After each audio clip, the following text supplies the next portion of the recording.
Hey there, this is Roxy Robinette, and I am going to talk to you about some writing. I know this is a pretty broad topic, so we will talk a little bit about everything. Let's go. And we have a lot to talk about in a little bit of time, so off we go. So first thing we're going to talk about is how writing develops. There are 5 stages of writing. The first stage is the scribbling and drawing stage. This is where the kids start noticing that adults use writing.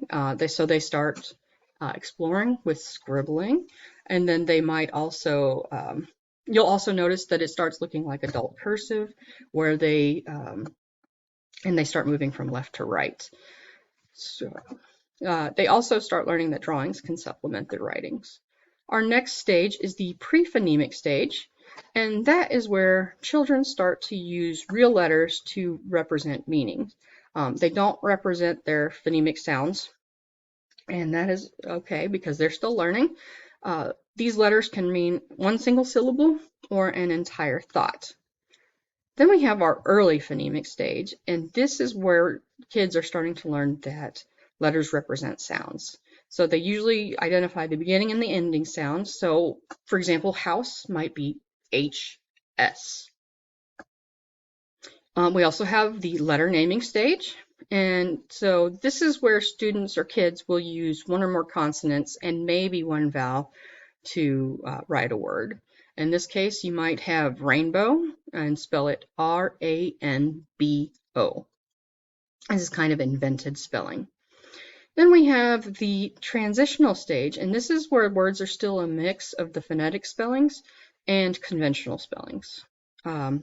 Kids will also start to use standard conventions like capitalization, punctuation, and correct forms such as letter writing. All right, let's move on to the next slide. So we're going to talk about the 6-trait writing model. And the first thing we want to do is how it developed. Talk about is how it developed. A school district in the school district in Beaverton, Oregon, wanted a way to assess writing so that they could create an effective way of a more effective writing instruction.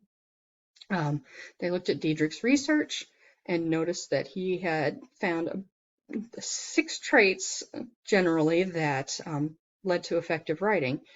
And so they did their own research and found that their research agreed with his, and so these are the 6 traits. So ideas and content. This is the writer's main idea, purpose for writing, and their supporting details. Scoring guidelines for this are that the ideas are clear, focused, complete, and well developed with specific details. Next, we have organization, and that is the structure of writing, including how well the author keeps the main idea throughout the whole paper. Scoring guidelines here. The paper moves naturally from one idea to the next with a strong beginning and ending. Then we have voice, and that's the writer's unique way of expressing himself. So there can be different ways, different voices for different styles, like academic, casual, things like that. Scoring guidelines here. The writing style is lively and interesting and is appropriate to the audience and topic. Then we have word choice, and that's the use of words that are appropriate to the topic and audience, and then their ability to convey emotion or an image. And the scoring guidelines here are that the words are carefully selected to convey precise meaning, images, and tones. Then we have sentence fluency, and that's the writer's understanding and application of the structures of language. How well does that sentence flow if you read it out loud? So the scoring guidelines here are that sentences are smooth, varied, and carefully constructed. We then have conventions, and that's the writer's use of spelling, punctuation, grammar, capitalization, penmanship. And then the scoring guidelines are correct spelling, grammar, usage of punctuation, capitalization, and paragraphing throughout the paper. And then we have a bonus trait, and that's presentation, and that's basically how the finished document looks on the page or website, and it includes visuals and text. That was added by the Northwest Regional Education Laboratory. All right, let's talk about some teaching practices for writing instruction. So we want to talk about providing time every day for students to write.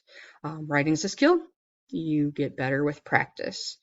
So you also want to see if you can add more time each day. So you have your regular writing time, and then maybe you work in 15 minutes with science, social studies, math. And that is because even 15 minutes has been proven to have positive results on writing. We also want to teach our students to use the writing process for a variety of purposes. So the writing process is pre-writing, drafting, revising, and editing, and publishing. So it basically teaches us the kinds of thinking processes that skilled writers use when they are writing in different forms of text. And then for the variety of purposes, it might be a descriptive paper or informational paper, it might be your literary analysis or a persuasive paper trying to get you to adopt their opinion. Students need to be able to write for any type of purpose. And then we need to teach students spelling, handwriting, and keyboarding. So that's how we write. We type. That's on our computer every day. We write every day. And they need to be able to do that correctly and quickly.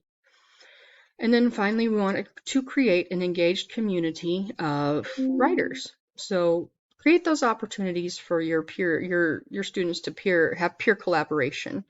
So they can discuss the writing process, where they're at, and so they can discuss the skills that they have learned. Let's move on. So we have Tier 2 writing interventions in response to intervention. So I don't know about you, but sometimes I needed a little extra help when I was younger. And so some of these ways are great ways to help students pick up their skills, enhance their skills. So quick writes, that's a way to use writing to activate a student's prior knowledge of a topic. It kind of promotes various types of thinking, such as reflecting on your prior knowledge, maybe recalling specific information, summarizing some content, or even expressing your thoughts, opinions, or maybe having a reaction or asking questions. You can actually expand on those quick writes through using two organizational tools, POW and TREE. So let's talk about those. So POW is a 3-step planning method or strategy. So you're going to pick my idea, organize my notes and ideas, and then write and say more. And then for TREE, that's going to help you expand and organize your thoughts in writing. You're going to have a topic sentence, reasons of 3 or more, examining the reasons, and then an ending. And then we also have English language learners, and while they're learning the language, they're learning our sentence structures. So we have some strategies to help them out and help them learn. So there's generous reading, and that is basically looking beyond any errors or spelling errors, things like that, to hear their basic meaning of what they're writing. It helps them and helps you so that they know they're understood. So then we have interactive writing, and that's basically a way of scaffolding interactive writing to independent writing. And what you're going to do is you're going to read stories that show off correct grammar, form, structures, things like that, and then help students plan some text to write. You're also going to show them how writers think, and then you're going to have students assist you during the whole lesson while you're working. You might have them add a word, change a word, spell a word correctly, add punctuation, and you're going to explicitly teach why you're changing those things. And then you're going to help them move from interactive to independent writing. It might take a little while, but they will get there. And then you can also teach them the fix strategy, so it helps them edit their paper. You're going to focus on the essay elements, identify any problems, and then execute changes to those problems. Motivating and engaging students to write. I didn't like writing when I was younger. Not the most fun thing for me, but some of these strategies, had we used those, I think I would have enjoyed writing more. So one thing you can do to motivate your student are have write talks. So Write Talks are where your students identify adults that might be able to come to the room, and then you can invite those adults to come speak. Your students will come up with questions to ask that adult before, during, and after their presentation, and then you want to relate that adult's presentation or elements of that presentation back to what you're studying, what you're teaching. There's also a photo library, and that's where you have photos and take photos of the daily activities at school. And then students can use those photos to create books of any type. It can be a narrative story, such, saying, oh, this is what we did today. And or you can have a biography, maybe an ABC book, just about anything that they can imagine they can do with those photo libraries. And then you want an author's chair. So an author's chair is a way where you can share your writing in a safe, respectful environment. Although sometimes our kids do not want to share because they're just hesitant and a little nervous, and that's okay. But here are some strategies that might help them. You can give students time to select their piece and even rehearse. You can allow your students to even record it and share it that way if they're nervous of speaking in public. Then you can allow your English language learners to present parts of their composition in their native language. And then finally, you might even offer to share pieces anonymously. And then we also want to celebrate writing achievements. You can, if they'll do it, have them read in front of the PTO, post their work in the classroom, post it in the hallways, but find a way to celebrate those achievements.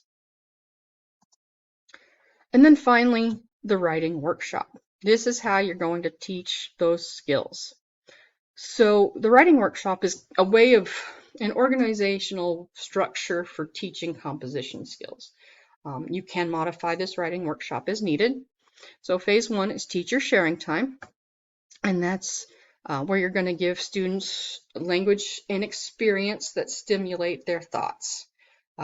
You are inspiring them to embark on a writing adventure, and this is an introduction to the rest of the workshop. So our mini lesson for phase 2 is where you're actually teaching a skill. Just pick one skill. It could be selecting an idea to write about, interviewing, organizing information, even publishing. And then phase 3 is the state of the class, and that is where they are going to select what they're doing for the day. They might be drafting or peer conferencing, editing, or even publishing. So make sure you keep track of this, because if you document this, you can see who might be failing to progress, who's staying in the same area, and you can set a deadline for them to move on. And then you can also know when you need to stop in to see how you can push them along or assist. Then there is the workshop activities. This is where you're going to spend the most time. And the students are going to do what they signed up for during the state of the class.